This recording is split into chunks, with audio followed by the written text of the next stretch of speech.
জুমার নামাজকে কেন্দ্র করে বায়তুল মোকাররমের নবনিযুক্ত খতিব হাফেজ মাওলানা ডক্টর মুফতি ওয়ালিউর রহমান খানের অনুসারীদের সংঘর্ষ হয়েছে পতিত আওয়ামী লীগ সরকারের নিয়োগকৃত খতিব রুহুল আমিনের অনুসারীদের সঙ্গে। এতে আহত হয়েছেন বেশ কয়েক মুসল্লি। জুমার নামাজের আগে শুরু হয় এই সংঘর্ষ।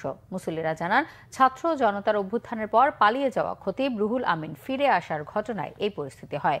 নামাজ শুরুর আগে বয়ান শুরু করেন বায়তুল মোকাররমের বর্তমান খতিব হাফেজ মাওলানা ডক্টর মুফতি ওয়ালিউর রহমান খান। এমন সময় পলাতক খতিব মাওলানা মুফতি রুহুল আমিন অনুসারীদের নিয়ে বায়তুল মোকাররমে ঢোকেন। এই গ্রুপ বর্তমান খতিবকে থামানোর চেষ্টা করে, তার হাত থেকে মাইক্রোফোন নিয়ে যেতে চান। তাদেরকে প্রতিরোধ করেন মুসল্লিরা। দুই পক্ষের হাতাহাতিতে এই সময় বেশ কয়েকজন আহত হন। এতে বিচলিত হয়ে পড়েন বায়তুল মোকাররমের সাধারণ মুসল্লিরা। পরিস্থিতি নিয়ন্ত্রণে নিয়োজিত হয় পুলিশ ও সেনাবাহিনীর সদস্যরা।